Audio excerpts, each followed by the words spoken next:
computer. And, you know. Okay, so God took her back to when she was 7 years old and showed her a scene. And while she was when she was telling us about it, she was in tears just talking about this story.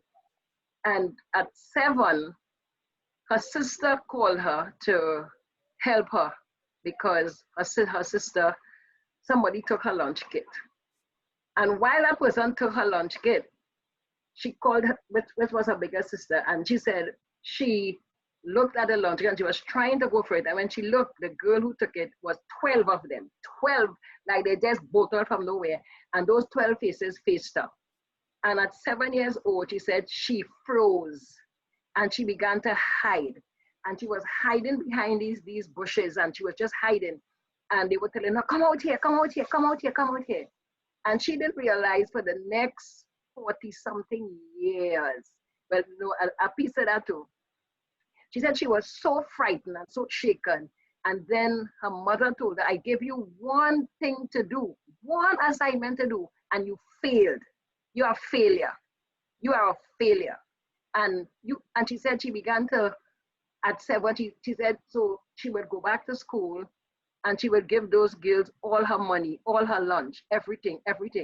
And because she was so afraid of them. And she said, and with 12 of them, she became so captivated with fear. And so even in church and around, she would always talk about I asked her to come to pray for breaking cycles. And she said she couldn't do it. There was this fear would just come upon her. It would just come upon her. And she said, and this morning, while we were praying, a literal deliverance was taking place, because as we prayed, she was just crying, she was just screaming, and God was taking her back. And she was saying, I'm seeing it, I'm 7, and this is what is happening. And then God said, I will break this fear today. I'll break this fear. Today, I will deliver you. And she continued to tell us the story. While she was telling us the story, God was delivering her and giving us things to say to her. And later on today, he was just taking her to scriptures. And this morning, she said, I am delivered from 7 years old. Now, this girl is a prophetess in church. She's all of that. You understand? But there are some dark places, and when she was talking about it, God said, stronger than you think, stronger than it. And it just went in that direction this morning, because we were telling her, you're stronger than that. And she said, I am stronger because within me, and listen, it was just something else. And God said to me, that's what I'm talking about. These women have stories, and you don't know out there what people are going through. And this is a command from him that we go in this direction. So panelists, listen, and we begin to share. You can write, put on points, and we will take the themes, and as God leads us on the 22nd, we will, of course, we talk before the panel, we'll have to put some questions together and all of that. But for today, we put on our listening ears. If you have any questions to ask. And girls, ladies who are sharing, be open, be free, be led by the Lord. Get out into the depth of it, because deliverance is awaiting you. I think I was telling Sister Anne-Marie, deliverance is not only demons and spitting in bag and putting oil in your hair. That might be a mixture of some of that, right? But today, let the Lord lead us as we begin this sharing time. So Vanessa, you go first, and then Sister Anne will go, and then Kim would go. And we have Yvette. We have Yvette too. Yvette's on the panel, but Yvette also has a great story that we want to share. But we start with Sister Vanessa, so we are all here and listening to you. Okay. So my story begins now that I was sitting here, I believe at 5 years old. When I was 5 years old, it comes back as a dream.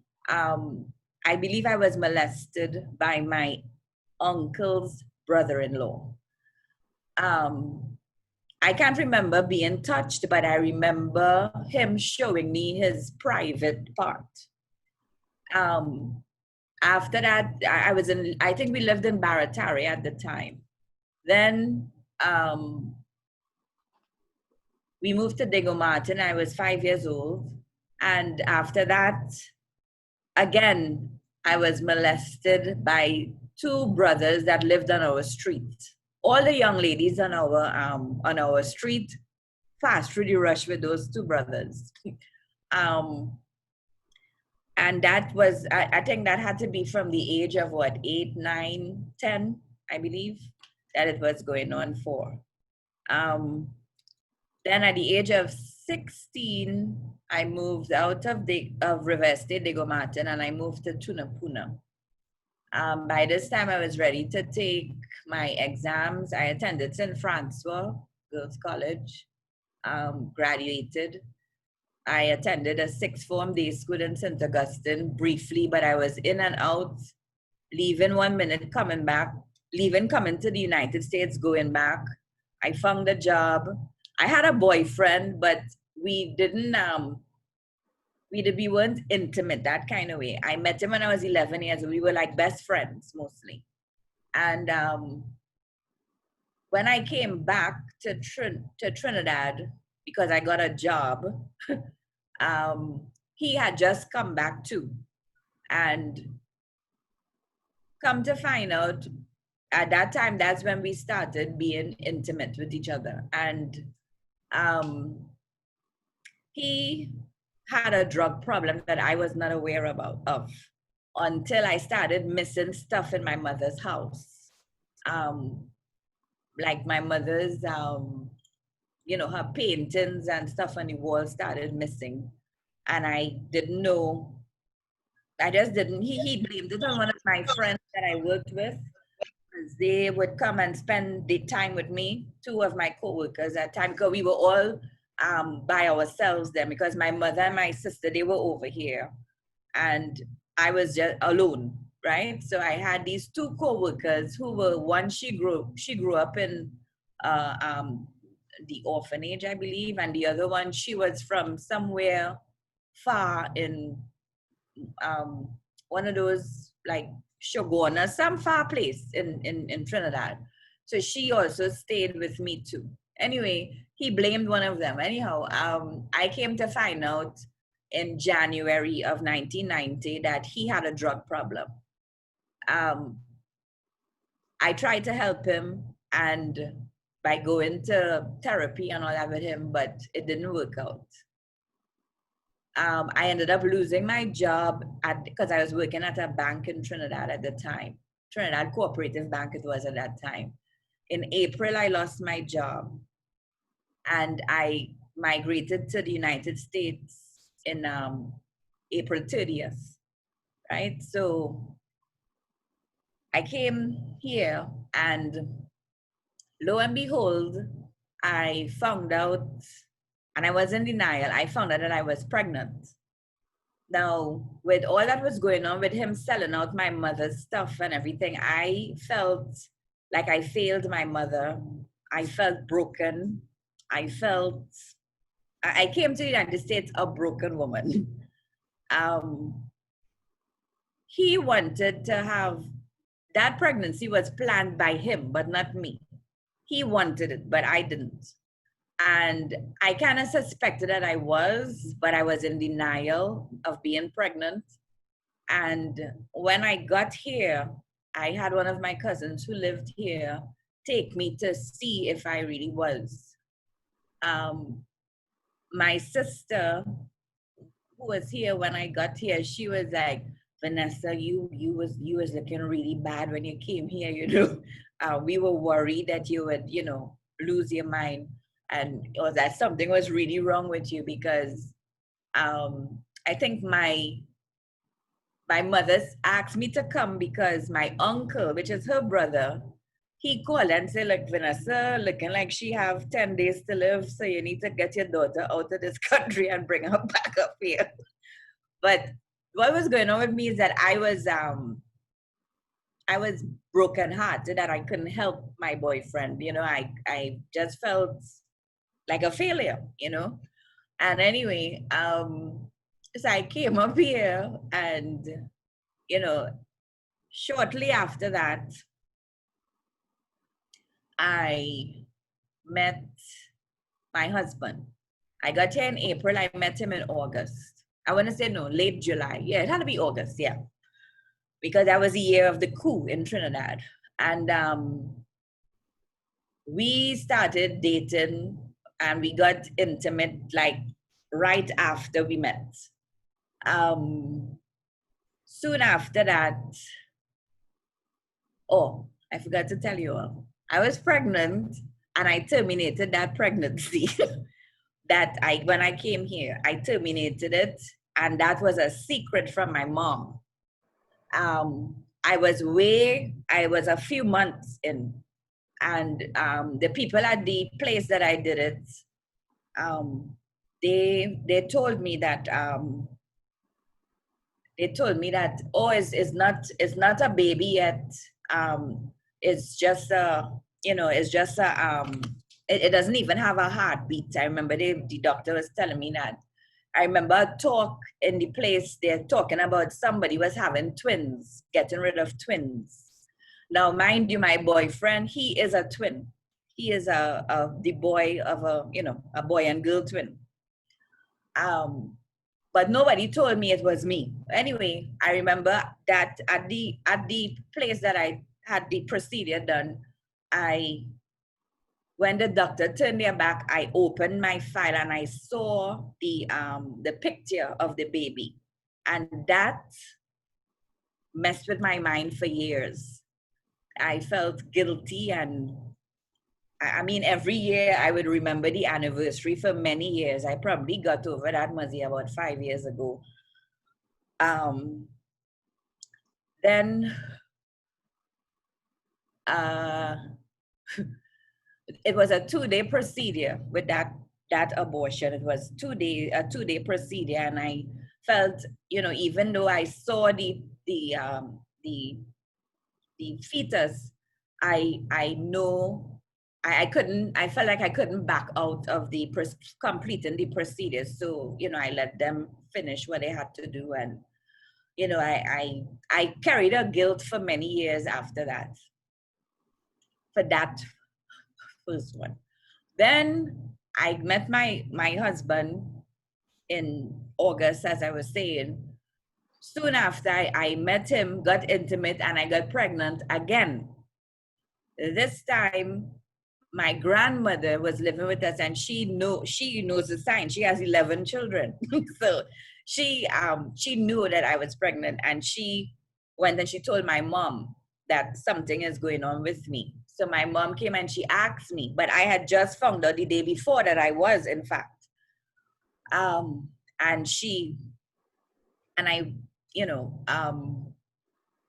I told her, yes, mommy, I am. And she's like, but you didn't come here to this country for that.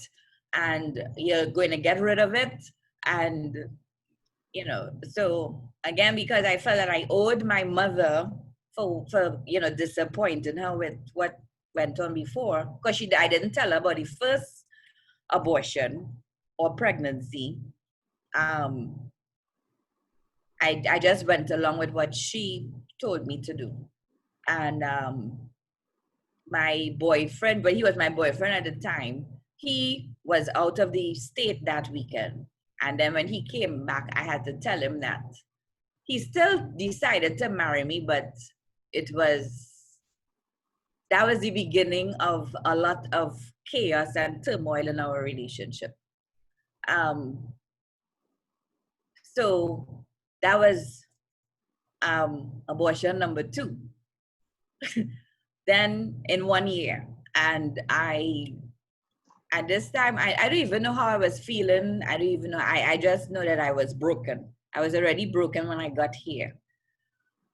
So for years, I'm, just trying to survive. Our relationship became abusive.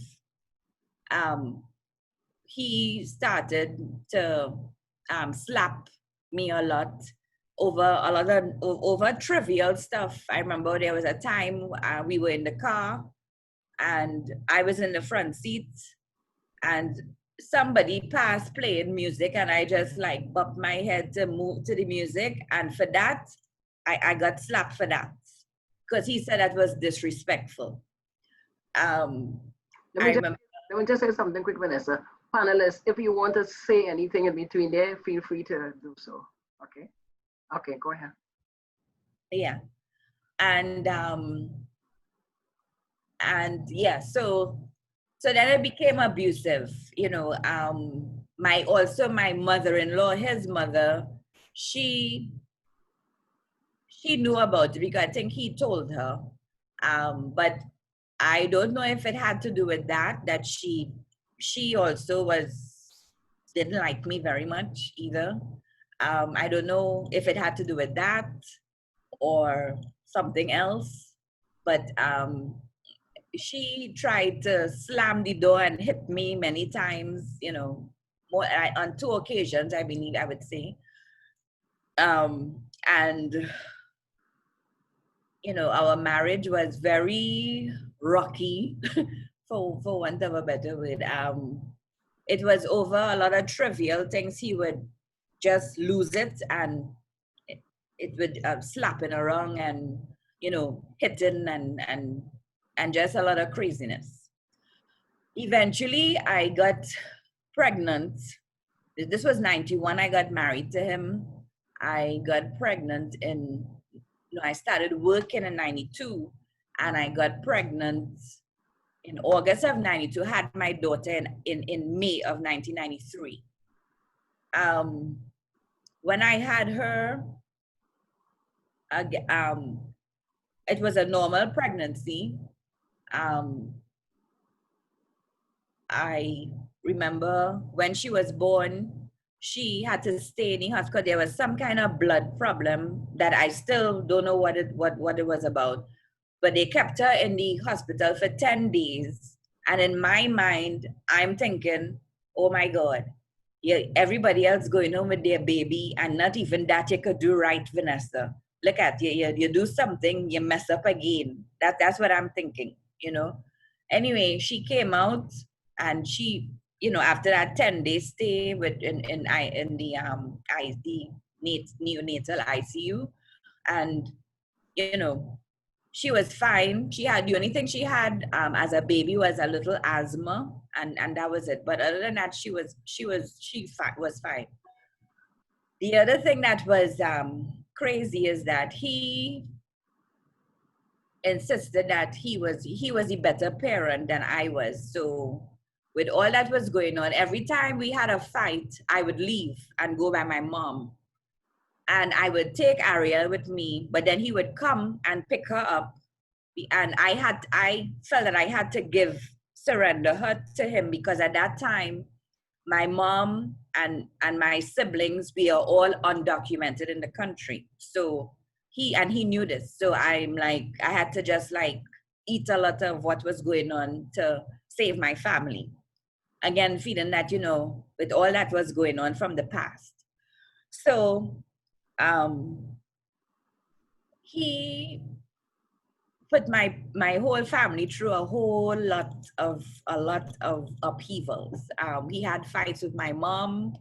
One time he took they had a fight down in the lobby of the building we lived in, and he took pictures of because he ended up with some scratches from my mom, and he took pictures of the scratches as if to say he was going to report my mother to the authorities. But you know, you didn't want that because you're undocumented in the country. So anyway,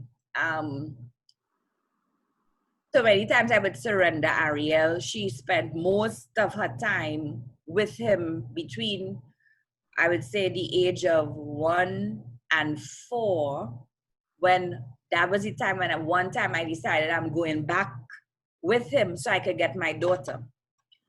I went back to him, and of course, it only he was being very good. That I remember that for that period, we didn't even have a fight. But I knew that I had to plan to leave him. And what I did, it was his birthday, and I baked him a cake, and I put icing on it and everything. And when he got home, I left the cake on the table and I took my daughter and I left. My plan was this time not to go back to my mother's house because I didn't want my mother and them to go through anything, but I would go with to somewhere where he wouldn't know where to find me. So I went into the most crowded part of Brooklyn. So even if he tried to find me, he wouldn't find me very easily. Anyway, it took him 3 weeks, right, to find me. And I had my daughter for that time. I had a babysitter, everything in place for her. I had them change my job location so that he wouldn't, because he had a habit of also coming to my job location and creating a scene. I mean, all my supervisors, thank God for them, because I always felt if I was in private corporation, I would have lost my job. And thankfully, my supervisors, they were on my side. They protected me as much as they could. Some of them would drop me home, pick me up in the morning. They really did step up for me, thank God. Anyway, so but this last time when Ariel was about 4, and I decided that this time I'm leaving him and I'm taking, because at that time I also considered going underground. There's a program for domestic violent women where you could go underground and they will move you out of state. But I didn't have enough money saved to survive on my own, and I didn't want to have to ask nobody or depend on my mom and them to help me. So I decided I would just have my job, change my location, and then I would leave and whatever. So I had all that in place. I took Ariel and we were MIA for 3 weeks. All this time he's, summons in by my mother's address, but because he couldn't find me. Anyway, one day on the job, 2 detectives walk in and they were accompanied by a fire marshal, and they asked me to come upstairs in the fire marshal chief's office. So I went.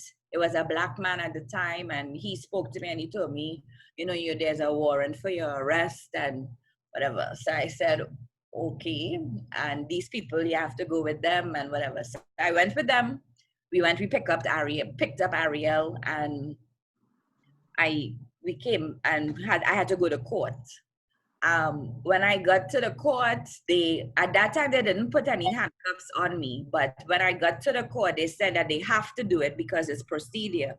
So in my mind, I'm thinking, well, imagine that you leave Trinidad and now you're walking in handcuffs in America. So I'm thinking, this is not what you came here for, So anyhow, I go to court. They already have a court, a child's representative assigned to Ariel. He's talking to Ariel. Ariel didn't see her father in 3 weeks. So of course, the way how they're phrasing the question, she said that she wanted to see her father and all that kind of stuff. So to make a long story short, they gave him custody of Ariel, and I lost custody of my child. That was always a sore point with me for the next, I was for 12 years after that. I was going back and forth to court. He took me to court for child support. He got it. He also asked for retroactive payments, meaning from the time that he filed the petition to the time that it was settled, I would have to pay back pay in addition to the regular payments. So at this time now, I'm coming home with $150 every 2 weeks. That's it. During that time, when I was battling, I also, I guess, to survive, I got involved in an adulterous relationship. And that was my only saving grace, because that person helped me with to find a place to live and all these different things. I also had a lot of obstacles in between as well. So I get Ariel. He's with Ariel. I'm going back and forth to court. Visitation was a problem because he would always make that an issue. Even when I had to go to the precinct, I have one of my friends that I used to work with come with me. It's an issue at the thing. So at one point, I gave up. I just said, I can't do this fighting every minute. The precinct, it was very traumatic, and I wouldn't see my daughter. Every time it's like she was a pawn between the two of us. And I carried a lot of guilt for that. My daughter, I didn't know how she felt, but when, let's see, when I finally did get custody of her, it was when I met Pastor Glasgow in 2004. She was going on 16. 2004 was a shifty year, I would call it. That was the year I got baptized. That was the year I met Pastor Glasgow. That was the year I got custody of Ariel. Finally, at this time, she has a mind of her own. And soon after I got custody of her, she met the man that she's married to today. And then that was not a very good situation either. It was like I never had a relationship with my daughter until now. There was a lot of prayers, a lot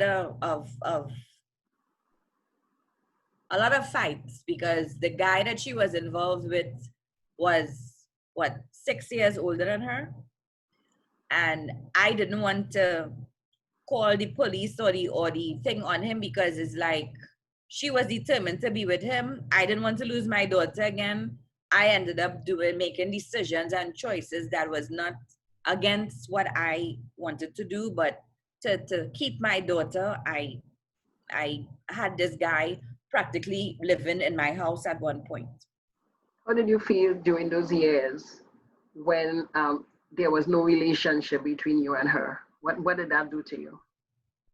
Well, when I would see other people with their daughters or their children, or when other people would be talking about their children, I always felt a sink in my stomach. That feeling of just being a failure as a woman, as a mother.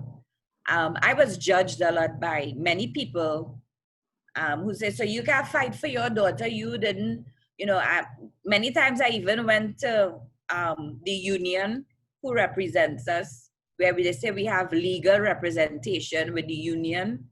And whenever I would go, I think I went there at least 5 times. I would meet up with women who would say, so what did you do that a judge saw it fit that they would take your child away from you?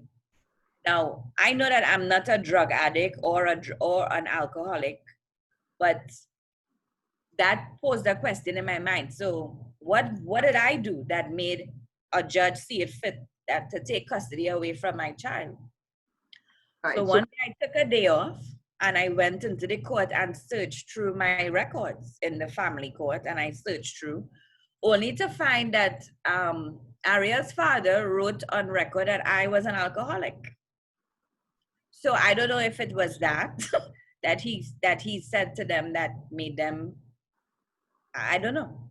So I love the details of the story. I really do. However, because of time, I would ask you to capture all the main pain points, right? For the rest, because I know Anne-Marie has to leave early. I mean, like a certain time. I wanted to finish 7, and we have 3 other stories. So just give me this was great, right? But just give me capture the pain points, and then we will. Sorry. Yeah. So my pain points were good. Pain points were a lot. The abortions were my pain points. The adultery was my pain point. The loss of my daughter was very painful. And the fact that nobody wanted to help me, none of the women that I looked to help me, instead of them helping me, they turned around and victimized me. And I went through that for a long time. So those were my pain points. No, so in wrapping up the story, you could give the story, but in the balance of it, just capture the pain point. So like, what? So you found, because of all of that, you did not have value on who you are, Mm-hmm. right? Yes. How did that manifest itself in terms of your relationships with other men and stuff like that? Well, I would say I never expected anybody to be loyal or faithful to me. I always expected, I get it when I have a relationship with anybody, be it man or woman, I expect them to deceive me or disappoint me. It's my expectation. So I don't get myself attached to people very easily. So I have you have a she, right? So when you were going through all of this, you know, some people turn to drugs, some people turn to this, some people turn to that. What did you turn to? men. So men was your comfort. Mm-hmm. Okay. How did so we gonna and I have to, because we have to go to other songs, right? So how did God factor in this? How did you get through this, or are you still in a position where you think you need help, or would you say, oh, God has been of some definitely help to you? How would you summarize that? Well, God has helped me, because there were some instances where I had some I mean, I shouldn't be here today. I mean, there was a time when I jumped out of a car and hit my head on the ground with trying to escape my husband, and I could have cracked my skull, you know. And maybe it was cracked, who knows? But I could have I could have died at that time. But God, he has protected me. And you know, one of my favorite songs is "I'll Walk with God, I'll Take His Hand, I'll Talk with God, He'll Understand." And that has been a song that has kept me throughout. I mean, I learned it in primary school, I think. And when I decided to become baptized, you know, that dynamic with men didn't change too much, because I thought I had two instances where I thought two gentlemen that I met in church, that I thought, because they were, you know, men in church and more seasoned in church, would have been able to lead me. That didn't happen. So that's they led you left instead of right. They led me left instead of right. Yes. Today, how is your relationship with men? I don't really trust them very much. I don't trust them very much. Yeah. Are you currently in a relationship? No. Okay. And when was the last time you were in a serious relationship?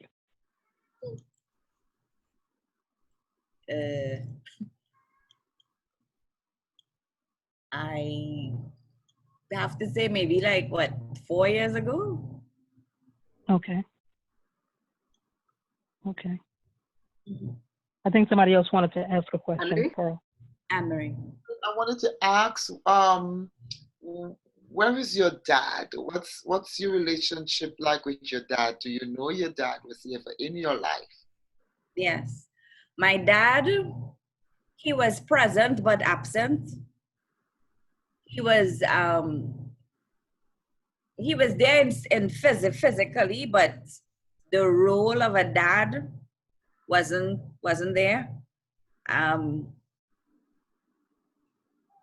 There are a few things I remember him being involved in, you know, like some other girls remember their dad picking them up from school, and I don't remember those things. Is he still alive? Your dad is still alive? Yeah. Are you in touch with him? Once every 2 weeks or so, I call him, yes. Okay, that's good. That's good. Because there will need to be some work done there. Yes, because that's one of the things that came to me um, in regards to how your life had, you know, spiraled. You know, so your dad, that role that he should have played, that covering wasn't there for you. So we want to go back, revisit that, and get healing there, because forgiveness needs to be there. Because once a child um, lacks that relationship with the father, there's no trust with the father. It will show up in other relationships, especially with men, if it's a girl, right? So that's something that we'll plug into. Yes. And then for those who are out there listening, you might be in a similar position right now. I'm just taking aside as to how I know we would go on that day, right? Because as we address them, we address the listening audience too, because of a similar situation that might be happening. One last question, if nobody else has. How do you see yourself now? What kind of value do you put on yourself? Do you see yourself important? Do you see yourself valuable? How has that past affected your present?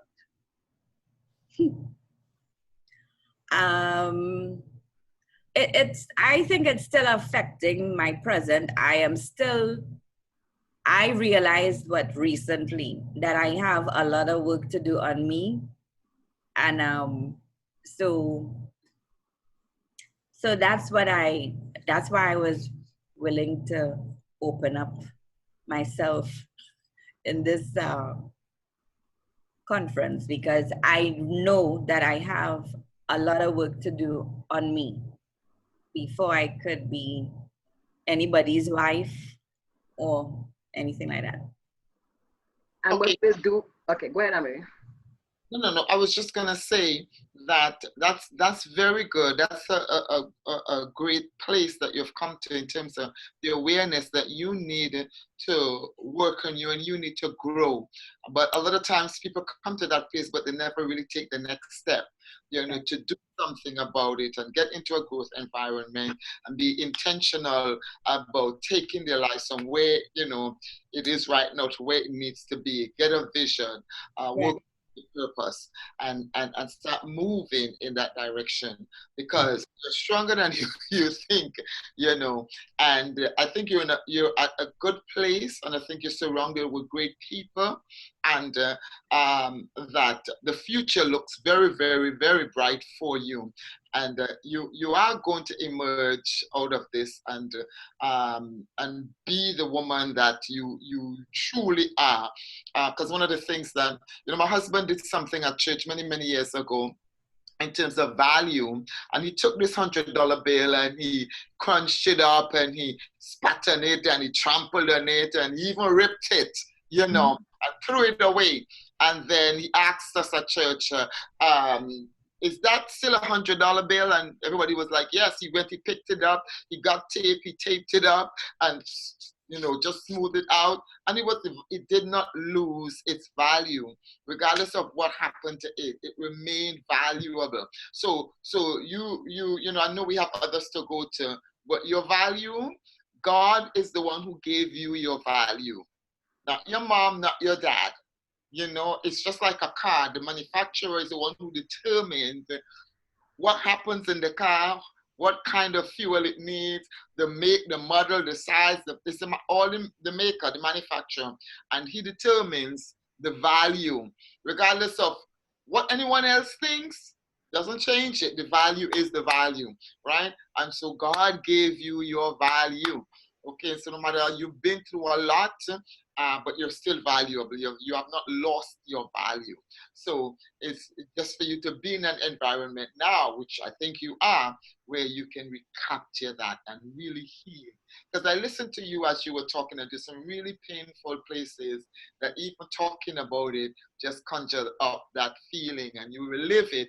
And nothing is wrong with that in its sense, as long as you don't stay there, as long as you know you can turn that negative or those negative experiences as and use it as a testimony. I've been there, but now, So I think the person who asked the question as to where you are now, that was the one question that I wanted to ask you. How are you doing now?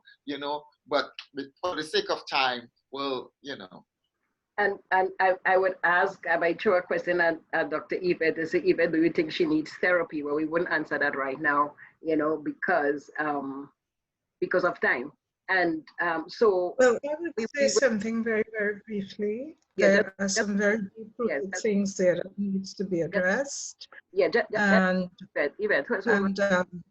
yes, it does need, we really do need to go back to the developmental age. I would go all the way back to maybe 3 years old and begin to work with her from there forward. Because even though what her story might appear to be different dynamics, there are actually some threads that are repeating themselves. And to really, really address those things, you need to have an understanding of how she is functioning, how her spirit is functioning, how her self is functioning within her dynamics. I just want to say one thing, because I made quite a lot of notes while she was talking, but this is not the forum to go into those areas because it will uncover her in a way that there are some uncovering that needs to be done still. You go in and you do surgery, and that's painful. But we function in the spiritual realm in specific ways. And for us to break forth from the where we are, there are some dynamics that needs to be changed in us. When those dynamics change inside of us, it changes the way our neurochemicals work. Our neurochemicals combine as the soul, and the soul releases those chemicals as the spirit, and it interfaces with the electromagnetic realm. So when we are functioning in the same way over and over and over again, these things will present themselves in our lives and then in our generations. So there are some deep-rooted things that I made notes of that we really, really need to address with her so that she can break forth. Like it's breaking the gates, going through the gates so she could run free in the city and do what God wants her to do in the city. And that's just my contribution. Yeah? Yeah. And there might be many, many, many persons out there, many women out there who needs to hear the story and who needs to hear you, Yvette, who needs to hear you, Anne-Marie, as we address these issues. All right, but we will meet again before the 22nd, because as a panel, we have to come together and set certain questions. We know the basis of the story, all right? So as we move along, we will meet again sometime, maybe just with one person, the panel might meet, and the panel themselves will meet, because we have to go through certain things in a time specific, because we have 2 hours for the conference, right? And so we want to be really, really, really focused and address the issues. So we wouldn't go to all the details. So someone from the panel will meet with Vanessa, and we will help us structure that story, in terms of not giving every detail, but I like to call it the pain points. And then we go to the solution points, and then we take it from there. All right. So Vanessa, thank you so much, sweetheart. And we will, God is setting this up. God is setting this up, and He will come through for you.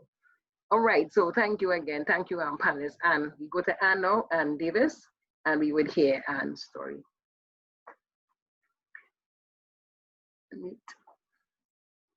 Hey, good afternoon again. Everyone is hearing me clearly? Yes. Yes. All right. So, my story is one I always like to say that gives a whole lot of glory to God and the way that He orchestrates things. As a child, I was one who was abandoned by my mom, and so I didn't grow up with my family. I was adopted by a very beautiful couple and Christian couple, and they grew me up with the knowledge that I was adopted. And so I grew up, even though they treated me well, and I grew up with a lack for nothing. There was always still avoiding me. And of course, I was very mistrusting. I was very angry when I thought of my mother. I hated my mother for a very long time. And do you care to say how you were abandoned by your mom? Sure, I was left in a vehicle on, well, I don't know if you all would know Harris Promenade in San Fernando, but I was left in a vehicle. Were you a baby then?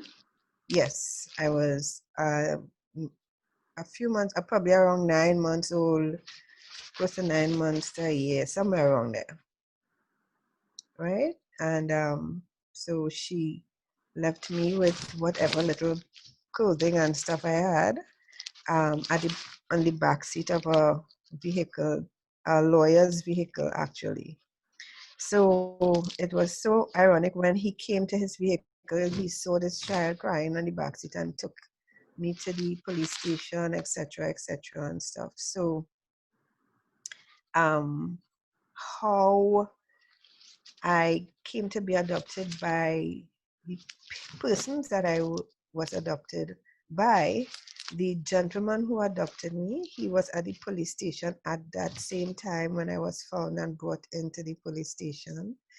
And he and his wife, they had no children of their own. So he was there visiting friends because he was an ex-police, and he was there visiting friends, colleagues and stuff.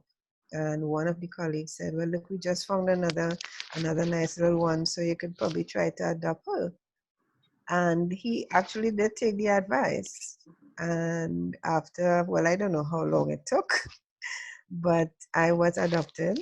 And as I said, I grew up with the knowledge that I was adopted. And it was, of course, not a very good experience because you grew up knowing that I grew up knowing that my mom had other children and who were older than me. So I always wondered, why was I the one left out?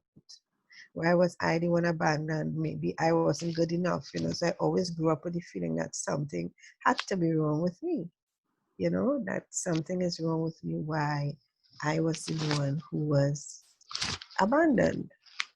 And so I had a lot of issues in terms of trust issues. I had I couldn't form good relationships, lasting relationships with male or female. And so my childhood was one that was very, I think I spent a lot of time playing with with dolls and, in my own world, right? Until the age of 14, that is where I had my first encounter with Christ. And I believe that is where he began his preparation, because I actually, at the age of 16, my dad said to me, I think it's time you get to know your mom. And when he did, well, as time went on, I got, a whole lot more of the story. But my mother's aunt and uncle, well, my mother's uncle, I should say, he used to work with my dad So they knew one another and they always kept in contact. So it was very easy for my father to get in contact with my mom. And he did that. He made the arrangement and everything, and we met. I was probably around 18 when we did meet. And, you know, it period of time from 14 to 18, I think that was the time that God took to prepare my heart, because as I said, I really did hate my mother. I had plans of what I would do, if I ever met her, etc., and that kind of thing. But by that time, God had already started to work on my heart. So when I met her, it was almost like a bittersweet kind of. It was like, oh, okay, this is the person, but I couldn't relate to her as mother initially. What are some of the plans? Because as you give your story, I want to reach out to other people there who might be having similar issues and having. Oh, you would want, I would want to tell her some of the most disgusting things, but we curse her and they spit on her. When you're hurt, you could think of a whole lot of nasty things to do to the persons who have hurt you, right? And so I spent a lot of time making plans as to what I would do if I should ever meet her. And it was always things along that line, negative retaliations, but as I said, I always like to give glory to the awesomeness of a God who not just orchestrates, but how good he is at restoration. Because when I met my mother, as I said, it was a sort of bittersweet moment, kind of like, okay, this is the person. And, and of course we had to go through the why. She had to explain to me, well, why. And, when she started to give her story, it was, she has her own story to tell. And I would, even up to this time, still tell her that I hope someday we can share probably a stage or a forum where she gives her story and I give mine, but yeah, so she gave me her story, and the process was one that it was long, because I couldn't call her mom. I couldn't call her mommy. I just used to, respond to her like, how are you doing today? Whenever I meet her, is everything okay? How is, I would never address her. I wouldn't call her by her first name, but I wouldn't call her anything. And I remember telling my dad, my adopted dad, I cannot call her mommy. I can't. And he would always say, it's okay. That's all right. Leave it alone in time. In time. And I don't want to say in time. I just want to say with God. Because he is the one. I know that I could not have done it without him. I know that if it was not for his intervention in my life at the age of 14, I would not have been prepared or probably properly prepared to meet my mother. And so, yeah, and so as I said, I'm not sure why something is a call. Is it a call coming in or somebody wants to ask something? I don't know. It stopped now, so we could go ahead. Okay. Yes. So so she shared her story with me, and we started our journey in terms of reconciliation. I got to meet my other siblings, my brothers. What's that? I don't know. I think somebody is dialing in. Mm-mm. No? No. Okay. I think that's coming from Auntie Gloria's phone. Yes, somebody is dialing in. I know I keep seeing I'm hearing the person dialing in. Okay, so yeah, so And so the process was a long one, but I would say God directed. In time, yes, I didn't even realize when it is I started to call her mommy. And now when you see us, and actually right now I'm by one of my sisters, when you see me with my family, you would never know, unless you know the story from before, that we never grew up together, that, you know, anything like this ever happened between us, you would never know. So I don't know. do you think that that it's all over in the sense of you have completely forgiven her and you don't feel any pangs of that again? Is it like, No, I'm just asking. no, I don't. Okay. I don't. And you know, I see the things that my dad said to me in the earlys, you know, at some point in time when he told me that he felt that it was time I get to know my mom. He said, because I believe sometime you would need her. And that time came 6 years later when he died. She was the one who stood with me, you know, and she has been with me ever since. Okay, well, I want You to know, stop here for a little bit and ask one of the sure. panelists if you want to comment or say something here before Anne continue. Just if you want to make a comment or share some nuggets here, you can do so before we continue. I guess my question would be, so you started a new relationship with your biological mother, Mm-hmm. and how did the relationship with your adopted mother continue? Oh, okay. So my adopted mother died when I was 9. Ah, okay. Thank Yeah, you. so my adopted mother died when I was 9. So my father really was the one stable, you know, he was the one stabilizing factor in my life.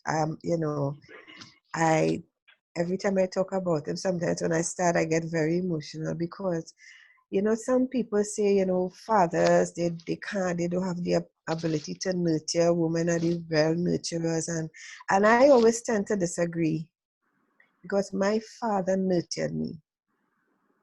And when I think about God as the double-breasted one, I could relate to God as a nurturer.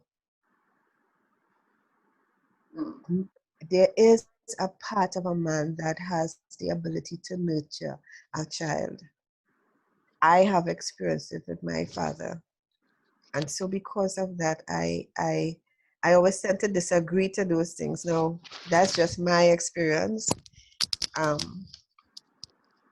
Okay, so I at this am not point, contesting science or any of the, that's just my experience. All right. Yeah, so anybody else has anything they want to ask? yeah, I want the panelists to be interjecting, and of course we'll meet again and pull themes from all the stories, and we deal with it as we reach out to the I would say congregation. So now we throwing it this first time we're hearing, so we're throwing things up, and I want you to be able to pull from that and see issues, life issues, so that we can deal with it and bring solutions there. So from Anne's story, panelists, what can you, and Vanessa or Kim, you can add to if you wish, that's fine. Sure. So yeah, Yvette, Rose, Anne-Marie, Gloria. You're asking us to do something specific? No, I'm saying from the story, is there any question you want to ask her or any nuggets or something you want to share, make a comment as we pull themes from it, and as you can share on what she shared, ask questions or share. Okay. Or So share. or someone else, because I know I went with the first person, so let me step back and allow someone else to go. I am actually gathering combinations of things from each situation. I did not interject before because I am looking at the time, and I know you said that we were time bound. Yeah. And if I will be to begin to go into some of the analyses that I can do at this point in time, it might become a little Don't go bit into don't go into all. Just lengthy. and But from what I've heard so far, and from where I sit in my particular calling, I have picked up several things. And Dr. Kenerick, being the clinical person that she is, I know she will be able to explain the anatomy of certain things to us. But I want to say from the spiritual aspect of it, I am picking up groups of what in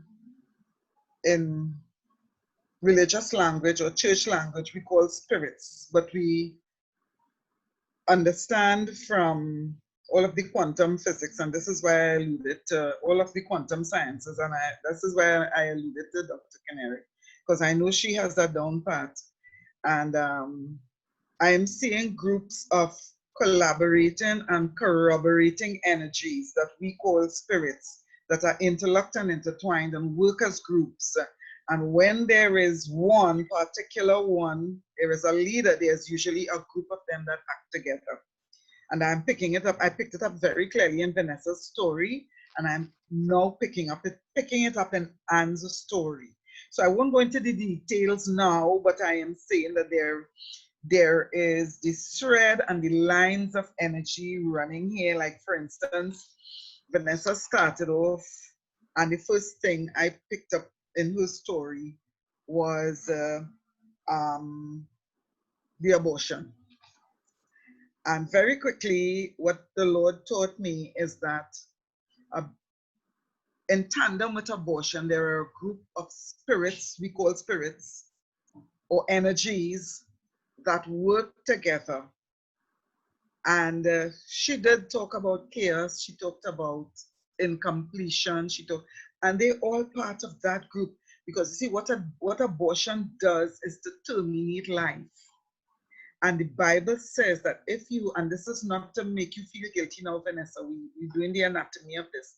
And the Bible says that if you take another's life, you have to be prepared to give up yours. And that is a principle, okay? And principles operate once the environment is sure, once the environment is there in which it must operate. So for instance, you would have, under whatever circumstance, we are not condemning or judging, you would have had an abortion. What you did was to terminate life. Now, the word of God, as I said, says, if you take life, you must be prepared to give up yours. And if you follow the thread of your story, you have given up. You have had to give up your life, the life that you wanted, the life that God would have ordained for you in his original will was taken from you. Because what happened in taking a life and the spirit of incomplete, the spirit, because this is a spirit that is energies, and scientifically it's negative energy. We refer to it as spirit. What we call the spirit of Pisgah, this is the spirit of incompletion, that you come to points where you see what you want right there. You can almost touch it and you never get it. And if we remember Moses, who God ordained to be a great deliverer, a great man of God, great plans God had for him, saved him in the river Nile for a purpose to be a deliverer, but killed a man, there was blood on his hand. Moses got to Mount Pisgah. And this is where we get the little connotation that we use, the spirit of Pisgah. Got to Pisgah, saw the promised land, and never enjoyed the promised land. And we can see the thread going through the Bible. And if you want to stick on the biblical side of it, we can see the thread going through in that David, on whose hand there was also blood, never got to build the temple. And we can see how the Bible is just full of all of these. So I'll stop there for now and let somebody else go because I can say a whole lot more. So we only have a few minutes again, and Yes. we will go there. When we meet as a group, as a panel, we will meet and we will go through, and we will, because there are some things, you know, we would have to cut and stuff like that. But that's good interjection there, Rose. And because of time, and I want Anne-Marie to at least hear some of Kim, and you know, and I know she has to go just now, so I would invite. Thank you so much, Anne. Thanks for sharing. I mean, that was really very prolific, and we thank you for that. We will do some meeting again before the 22nd. So let's turn to Kim. This is Kim Rankins. Kim, will you share with us, please? I will. My story has a lot of different aspects of it, but it basically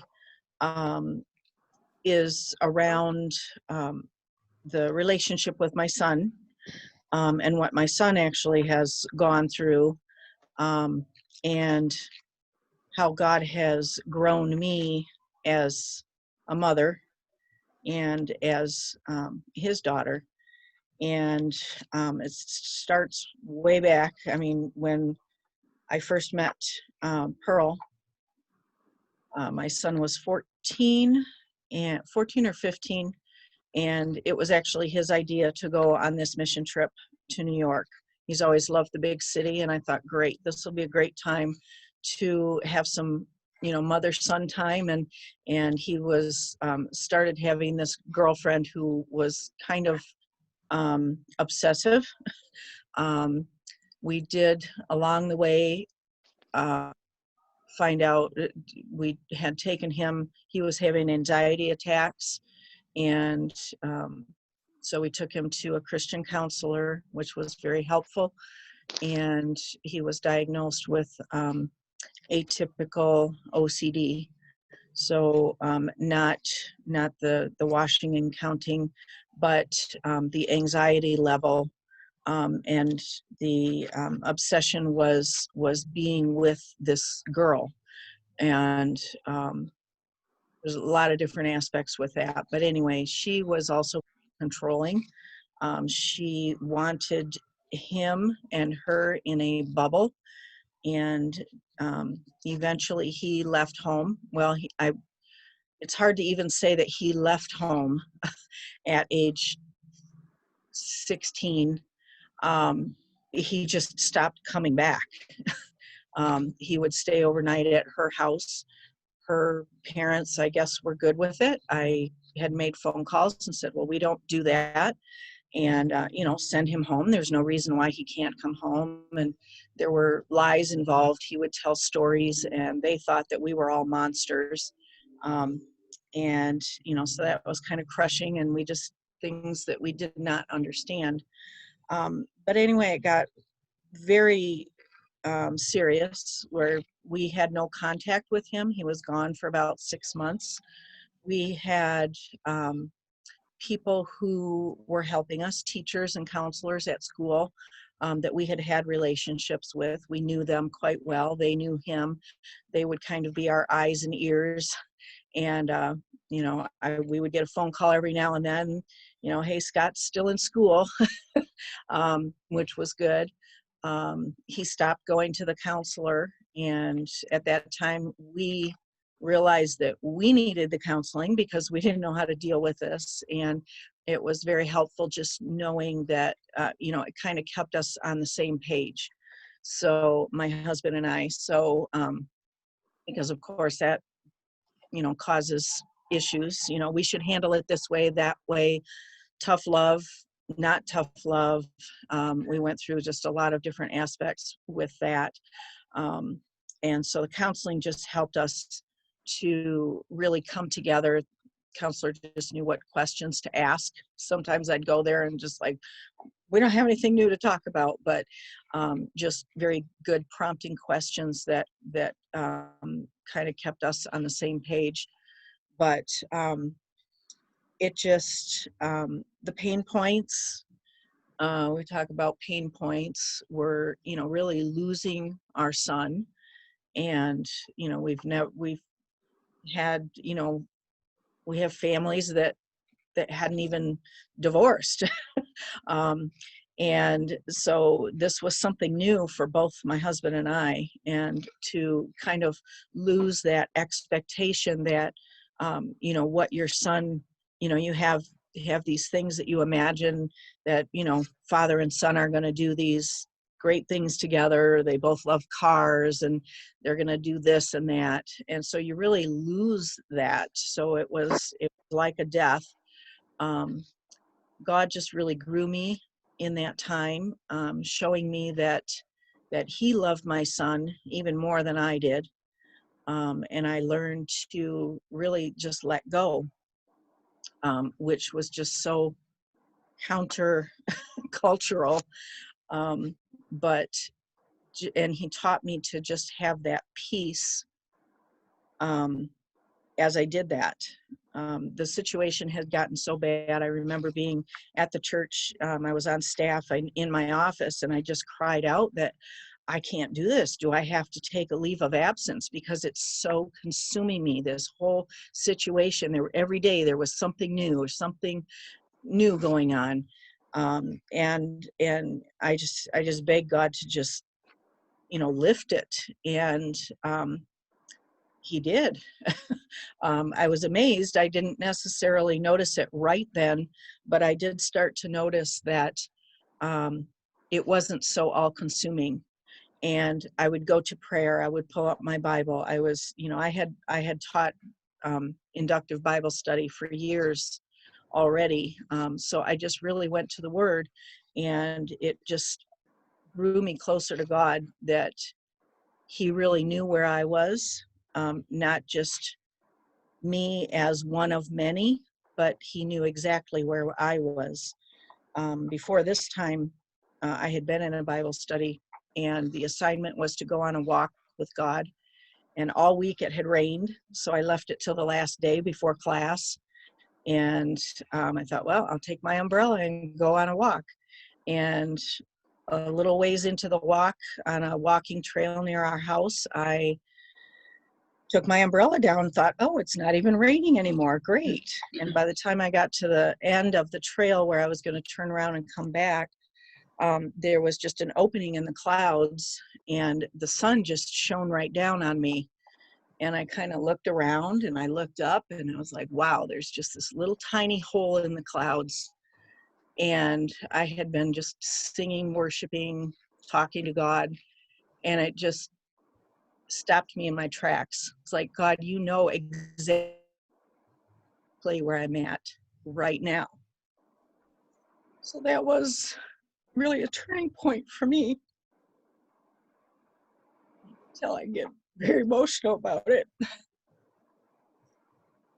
But I understood that God knew. He had his eye on me. He had me. I got home from my walk, and my husband was like, where's your umbrella? Why isn't it up? It poured the whole time you were gone. Why aren't you wet? I said, it did. You know, I didn't rain. Just one of those little miracles. But from that point, and I see that God was preparing me. And he showed me with my son, God showed me his hand holding my son. And he told me, I've got him in the palm of my hand. I've got this. And I had that to cling to for the many years that we went through, you know, ups and downs with my son. It was good to have that hope. I wish my husband would have seen that, would have had that vision as well. Even though you tell him about it, it's not the same as God revealing it directly to you. And so that was just such a point of peace, that I knew that God's got him. You know, he came home.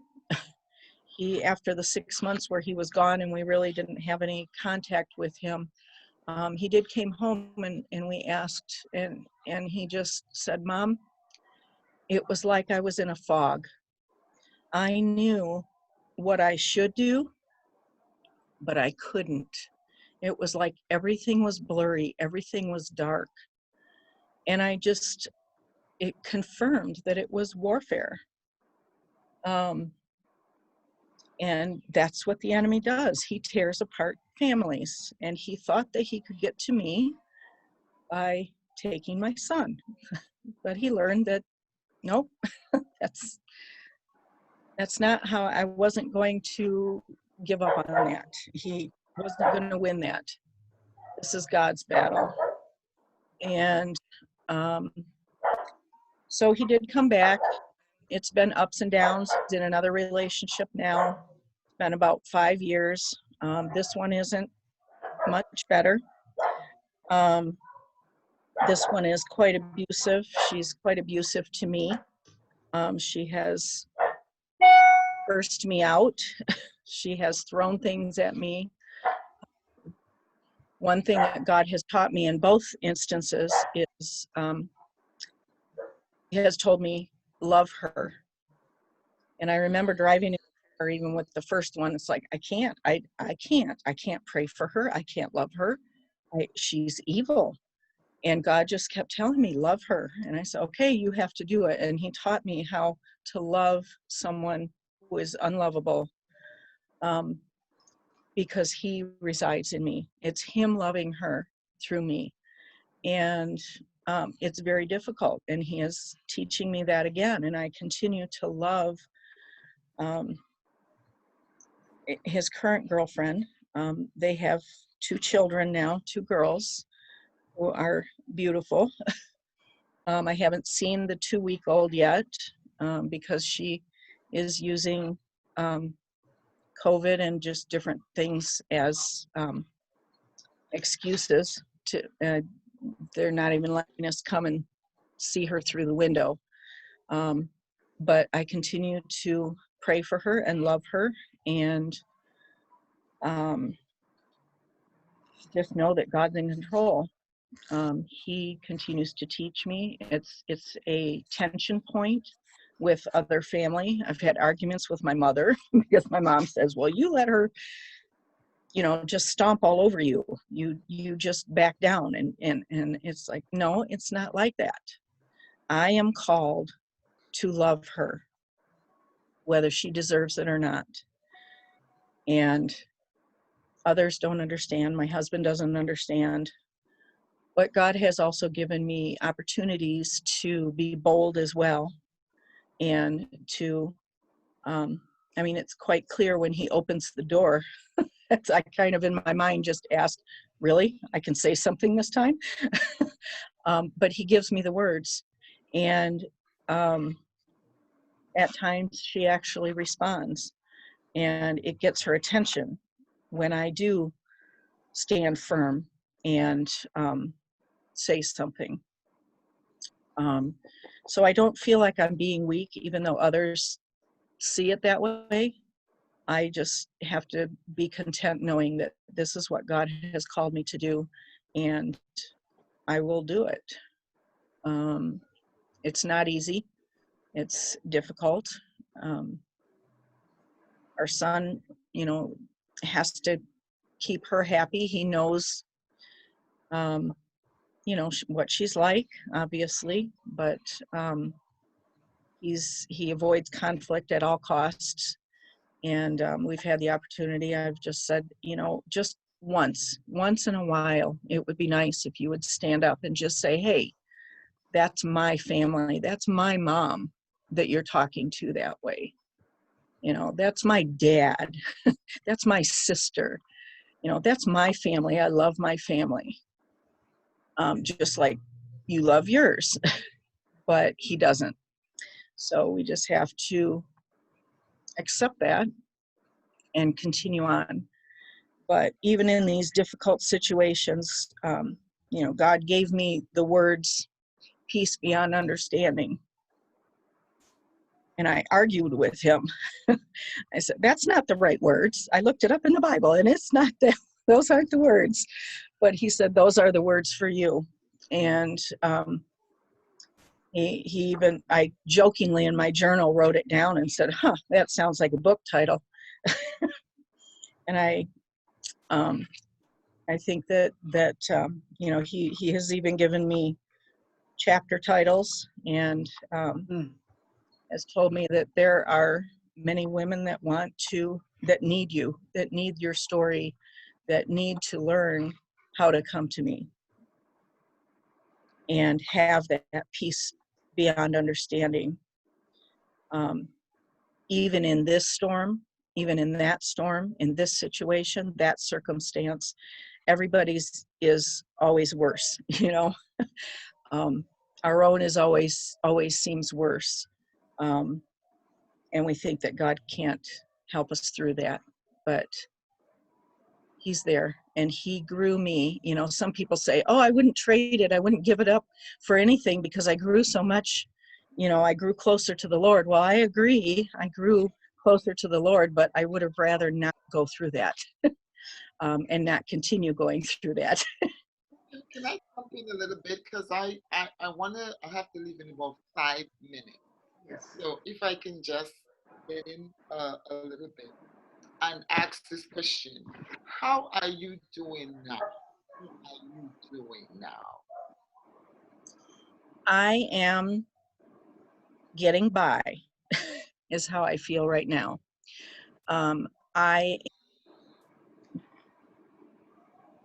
I feel good that I'm doing what I'm called to do.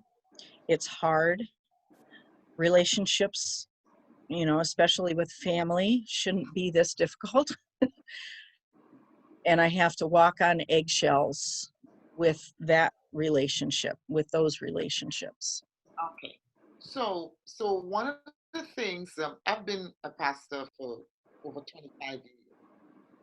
And one of the things that we do as Christians is, because of faith and because of prayer and because God speaks to us, we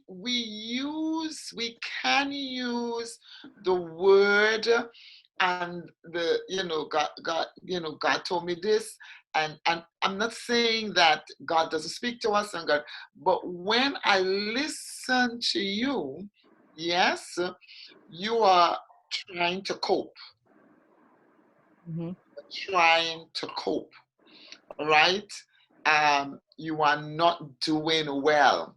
One of the things when I counsel persons, especially if we're just dealing with one person, obviously you can't counsel someone who hasn't sought you for counseling.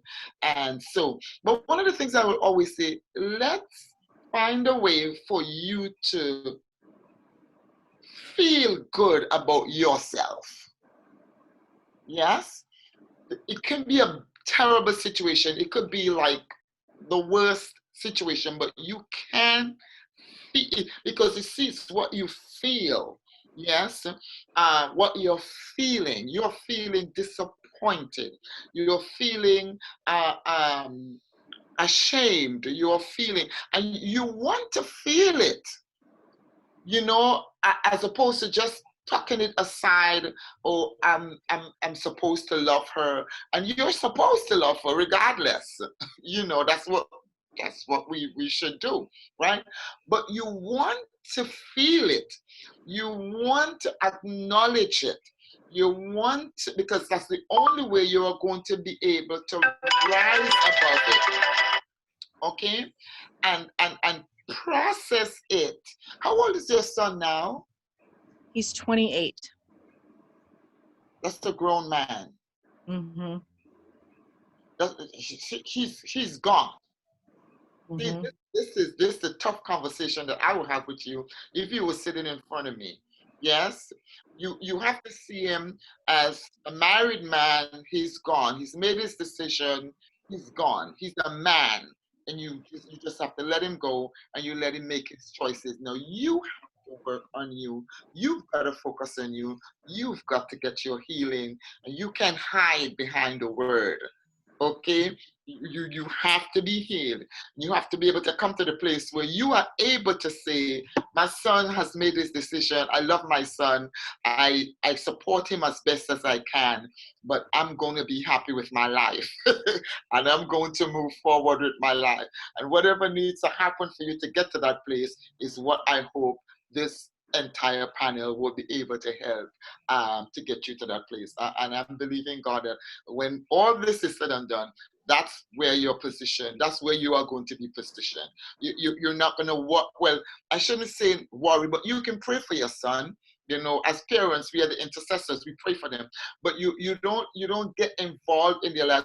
I'm actually writing a book now on the building blocks to a successful marriage, and I talked in one of the chapters about mother-in-laws. Yes, and the boundaries. You only get the right to your grandchildren that the parents give to you. So if she doesn't want to give you permission to see, praise Jesus. Hallelujah.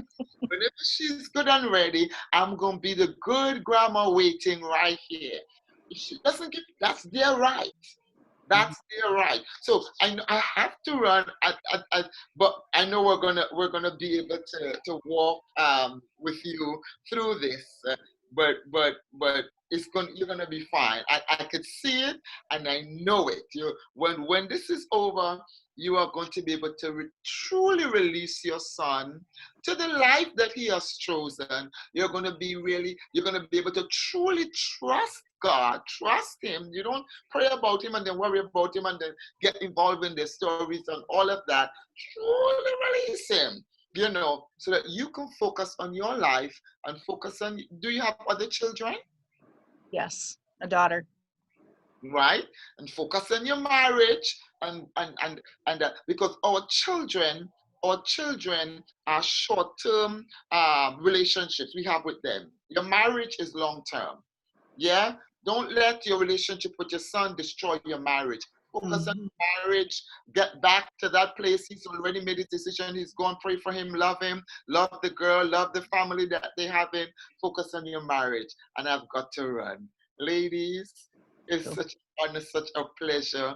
All right, you guys continue. I know we have well-able persons, and I have something for you also. We'll talk again. Okay. I'm sorry about just now. I was bumped completely off the internet, just dropped. So I had to shift from the computer to the phone. No, Sorry, guys. That's okay. Dr. Vanessa, thank you. Rosemary, Yvette, Dr. Yvette, God bless you. Bye-bye. I'll see you guys soon. We will talk. We will talk. Yeah. Yes. Bye. Okay.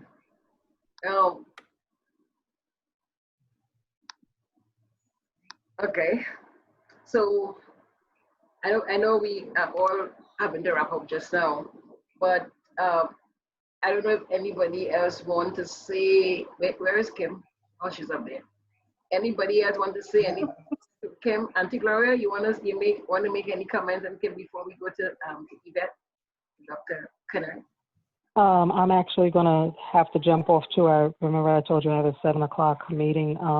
Okay. But yes, from what I can tell, from what I sense, the issue with Kim is working on boundaries. The Bible says that we need to be content in whatever state we are in. And it's wonderful that you have come to the recognition that God has held you and protected you throughout it all. And he's been right there with you. It's wonderful that he spoke to you and said your son is going to be okay. But in this moment of where you are now, even though it is not the way you would like to be, I still sense that you're not truly content. We have to get to that place. And contentment comes when you begin to exercise your power. Right now, it feels as though things are being done to you. They won't let me see my grandchild. They won't even let me look through the window to see her. But when you begin to set up the boundaries, then all of a sudden you feel as though you have regained some control, and you no longer feel victimized. And that's where you'll find your own strength. And we can talk about that later. Yeah. But for right now, Pearl, I do have to go. Okay, sweetheart. Thank you so much. Thank you so much. Thank you. Yeah, we'll definitely talk because the panel have to come together and get to the theme of Yes. stronger than you think. Because and don't forget, the conference is really You Can Yes You Stronger Than You Think. Right? We will never forget a You Can Yes You. Right? But that's all based on Mhm. okay. So thank you, Auntie G. We will talk soon. We want to Okay. Good night, everyone. for a bit and I'll get back to you. Okay. Where is Dr. Kenerick? Oh, I am right here. I'm right here. I was just handling some things with Brian, my son. Yes, I am here. Could you share? Um, We take some of your story then. Just take your story and yes. we'll wrap it. Mhm. Okay. Well, I would make my story to be as brief as possible because I know that people have been here for a long time and people have other things to do. And so I would make my story very brief. I am the youngest of 10 children for my mother, 12 for my father. And when I was conceived, my mother wanted to abort me. She confessed this later on in life, when I was older. And she said that she went to the doctor, and the doctor said to her, Mom, you're crazy. This is the best child you're going to have. This child is going to be very wealthy, and she'll take care of you in your old age. And then she said I was born, and she said I was a very beautiful, well-behaved child. And when I turned 2, I became very, very ill. And I was in the hospital in intensive care. And she said she looked at me and she said she was leaving because she had to go take care of the rest of the children. And on her way, she said, God, what a punishment to show me this beautiful child and then to take this child away from me because I wanted to abort her. And she said, God, forgive me. She said when she returned later on that day, I was in ICU. She said her heart dropped because she thought that I had died. So she went to the nurse and she said, Nurse, there was a baby girl in here. The nurse said, You're the mother of that child? She said, something very, very strange happened. She said, about 15 minutes after you left today, that child suddenly recovered. She's upstairs. We could almost send her home today, but we're gonna watch her and then maybe tomorrow you'll take her home. Now, what I thought was my upbringing was different from what the others. I thought my upbringing was the same as my other siblings, but my mother began teaching me the Word of God. So by the time I was 7, I had gone through the Bible with her. She had gone through the Bible with me from Genesis to Revelations, and she would teach me Proverbs. And she spent a lot of time teaching me. And I thought that is what she did with all the children, but I suspected that she dedicated me to God after I recovered. When I was so I gave my life to Christ when I was 9. I did it on my own. I was reading a book and I was convicted and I gave my life to Christ. And then when I was 16, the Lord said to me, I want you to be my servant and to be involved in full-time work. And I surrendered to God that night to serve him. And then a few weeks later, I said, God, you're going to take me and send me to Africa to work among people all in the back of the world, and I don't want to do that. I want to be a scholar. I want to go to school and so on. And I was disobedient to God in 2 things.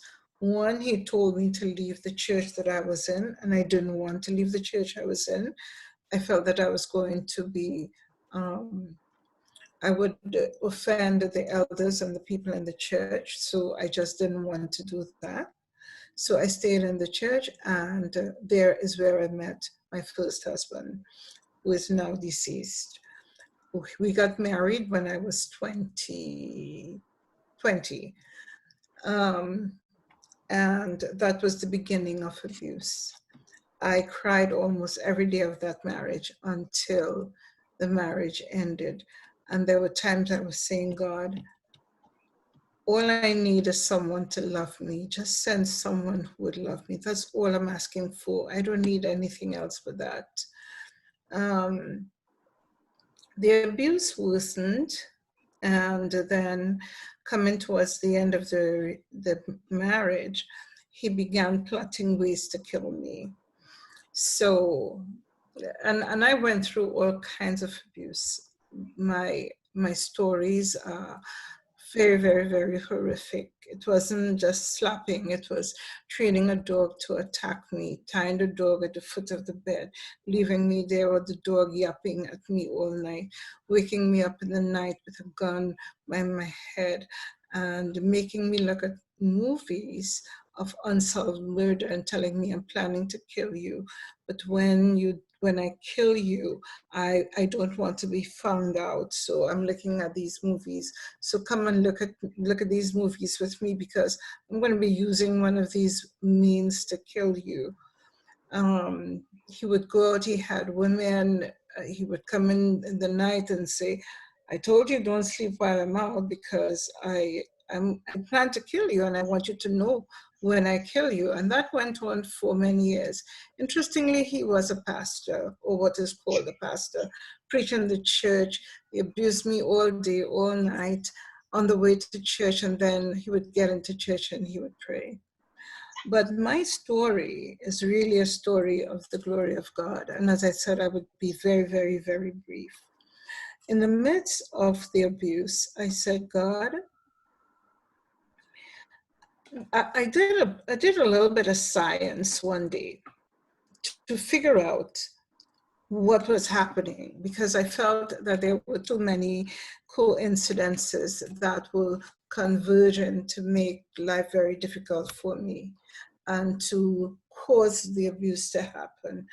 And at that time, I said, listen, you don't have 10 coincidences of unrelated people and unrelated events coming together to result in abuse. This is something that is outside the natural realm.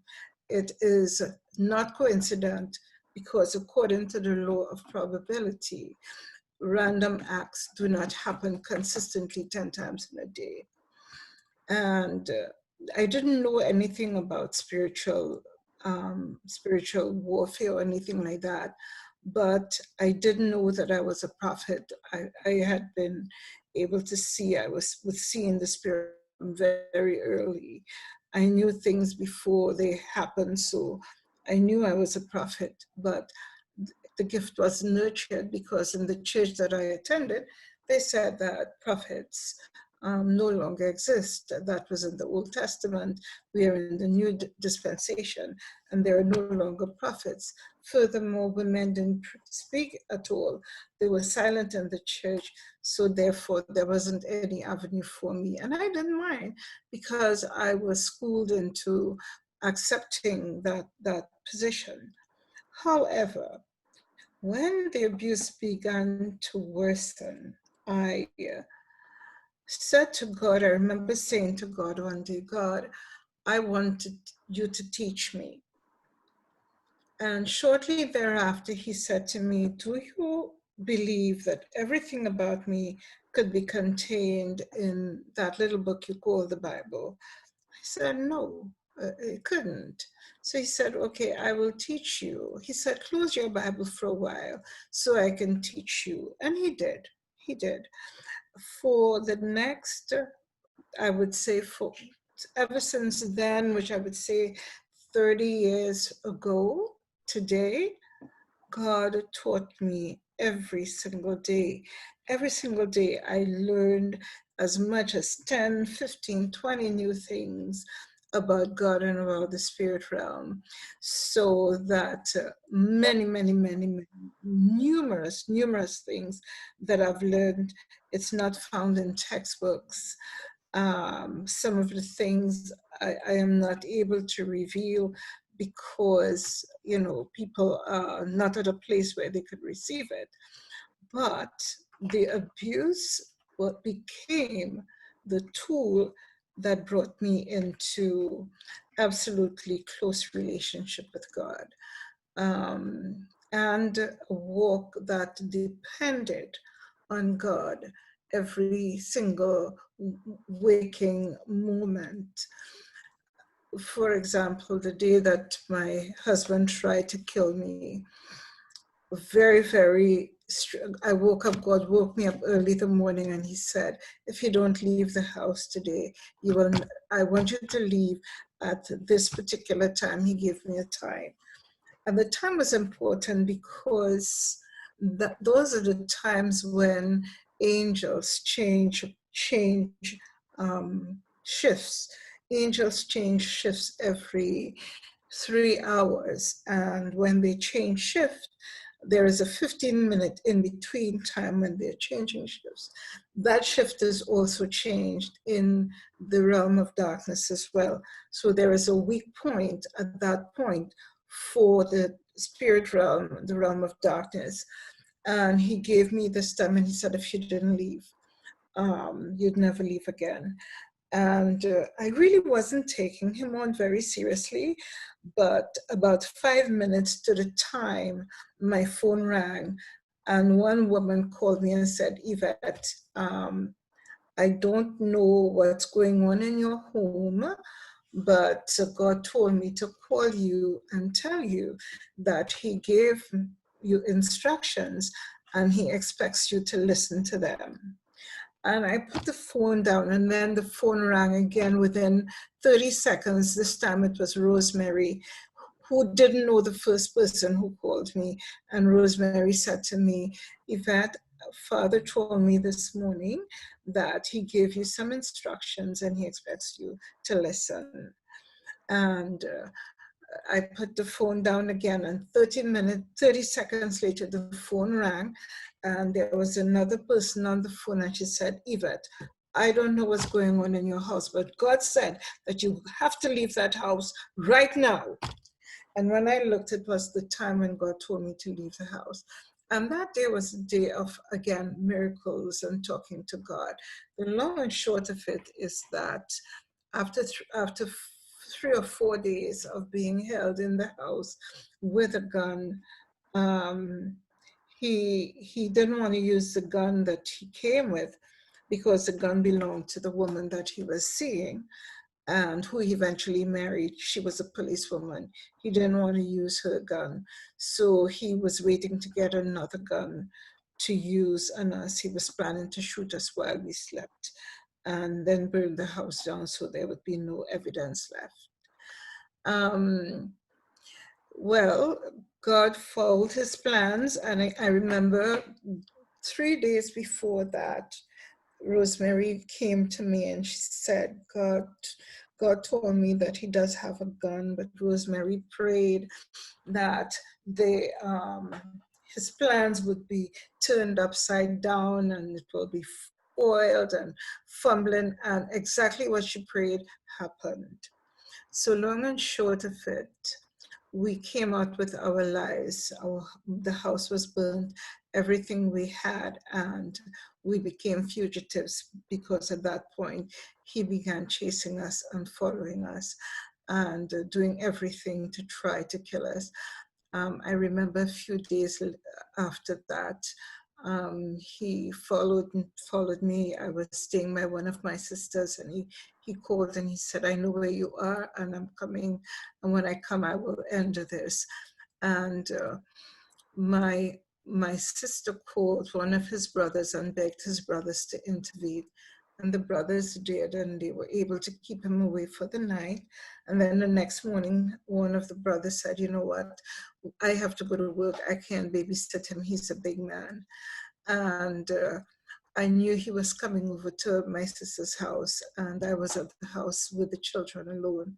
And I started crying, and I called Rosemary again, and Rosemary said, oh my God, where is my sister? Where is the strong woman of God that I know? Oh God, what is going on here? And she prayed over the phone with me.